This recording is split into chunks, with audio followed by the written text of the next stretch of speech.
हाजिर अंग्रेज जी ने फिर नोट्स तैयार कर लिया है। हाँ, हाजिर अंग्रेज जी नोट्स तैयार करके आ चुके हैं वापस फिर से, हाँ, डिबेट के मैदान में। जी हाजिर अंग्रेज जी बोलिए। क्यों परेशान कर रहे हो? पर मैं एक बात बताना चाहूंगा प्रत्युष जी, हाँ, कि परीक्षा के बाद सरकार ने मेरिट पर लिस्ट निकाली जिस पर जमकर बवाल मचाया गया। उसके 4 महीने बाद अभ्यर्थियों ने आरोप लगाया कि 18,988 पदों पर आरक्षण घोटाला हुआ है जी। आरोप लगाने की 27% की जगह सिर्फ 3.86% ओबीसी वर्ग को आरक्षण मिला, जबकि अनुसूचित जाति यानी एससी को 21 की जगह 16.2% आरक्षण मिला। हालांकि सरकार ने इन सभी आरोपों को जवाब दीजिए, जवाब दीजिए, क्या हो गया आज आपको? हाजिर अंग्रेज जी देखिए, वर्ग से हुआ है। भगवान, अक्कू सर की हंसी नहीं रुक रही है। अब देखिए हाजिर अंग्रेज जी अपना पॉइंट रखिए ना। देखिए कपिल जी भी मुस्कुरा रहे हैं। हाजिर अंग्रेज जी,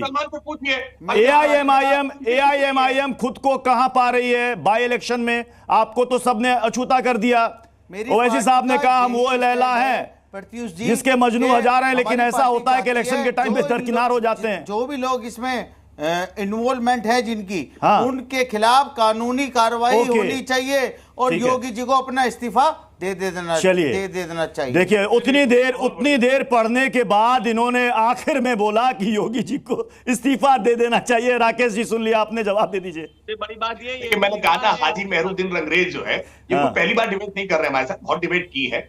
आप इनसे आज आरक्षण के मुद्दे पर बात करने लगे, ये इनकी पिच नहीं है, इसके बारे में इनको जानकारी नहीं है। अब मुसलमानों के बारे में इनसे पूछिए तो मुसलमानों के बारे में आज ये अभी खुल करके अब तक बिना पढ़े उस पर बात करने के लिए तैयार हो जाते हैं। जहर उगलने के लिए कहिए, डिविजिव पॉलिटिक्स के बारे में बात करिए, डिवीजन करने वाली कोई बात करिए, उस पर मेहरुद्दीन अंग्रेज को कोई कागज देखने की आवश्यकता नहीं है, पढ़ने की आवश्यकता नहीं है, उस पर ये मुखरता से बोल सकते हैं। लेकिन हम इतनी बात स्पष्टता से कह रहे हैं, ये भर्ती की प्रक्रिया का मसला हो या उपचुनाव का मसला हो, आगे देखिए होता है क्या। हम स्पष्ट तौर पर अपने एक्शन से बोलेंगे, केवल वर्ड से नहीं। हमारा एक्शन बताएगा कि हम किसके साथ थे और जनता हमारे साथ है या नहीं है।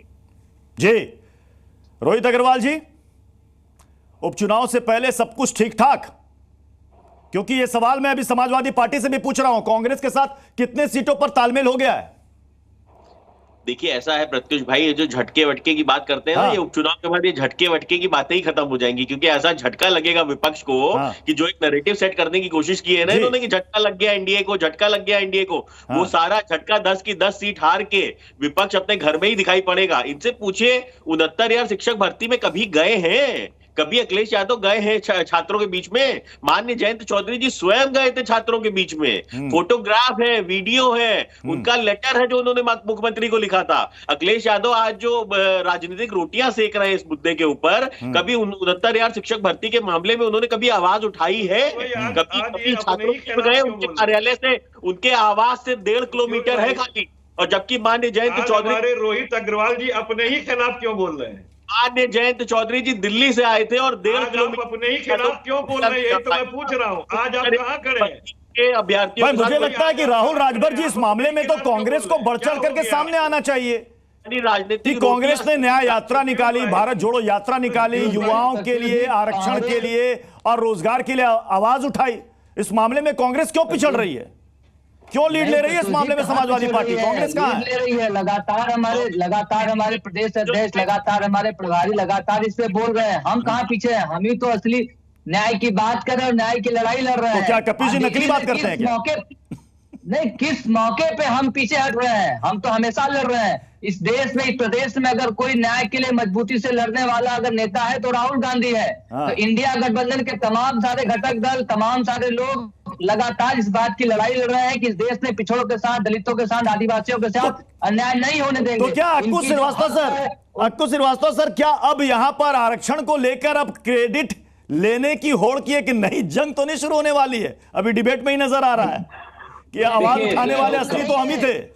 नहीं, कम से कम उत्तर प्रदेश में जंग नहीं शुरू होने जा रही है। कांग्रेस जानती है कि बिना समाजवादी पार्टी के उसका काम नहीं चलना है, उसको बिना समाजवादी पार्टी के आगे वो नहीं बढ़ सकती है। अगर आज वो 6 सीटें लोकसभा में मिली है तो उसका क्रेडिट कुल मिलाकर के समाजवादी पार्टी को है। कांग्रेस ने भला ही देश भर में यात्राएं निकाली हो, बाकी क्यों, अभी भी उनका संगठन उस तरीके से मजबूत नहीं है जो पूरे माहौल को बदलने वाला होता है। इसलिए अभी समाजवादी पार्टी को जो क्रेडिट मिलना चाहिए वो मिलेगा और उसमें कोई दो राय नहीं लगती। हाँ, प्रवक्ता जरूर उसको भला कह लें, लेकिन कांग्रेस अध्यक्ष या बाकी लोग उसको सपा से क्रेडिट छीनने की बात करें, मुझे नहीं ऐसा लगता अभी होने जा रहा। Kapil ji 10 second, Kapil ji 10 second. नहीं जी देखिए मैं ये कह रहा हूँ, क्रेडिट केवल अगर किसी का है तो इंडिया गठबंधन का है। इस गठबंधन ने इस मकाम तक इनको पहुंचाया है कि कम से कम अटल बिहारी जी की कविता याद आई। दूसरी बात मैं कहूंगा कि हमारे रोहित अग्रवाल जी आज अपने ही खिलाफ बोल रहे हैं। आज बताओ, जो भ्रष्टाचार का मामला सामने आया, पीडीए का जिस तरीके से आरक्षण में नुकसान किया, ये उस समय हमारे साथ कंधे से कंधा मिलाकर खड़े होते थे। ये जाते थे आंदोलन में, इनके जयंत चौधरी जी जाते थे, हम तो मान ही रहे हैं। लेकिन आप फिर क्यों सरकार में हैं? आपको सरकार के खिलाफ आवाज उठानी चाहिए थी। आप उस समय हमारे साथ खड़े थे तो जस्टिस की आवाज उठा रहे थे।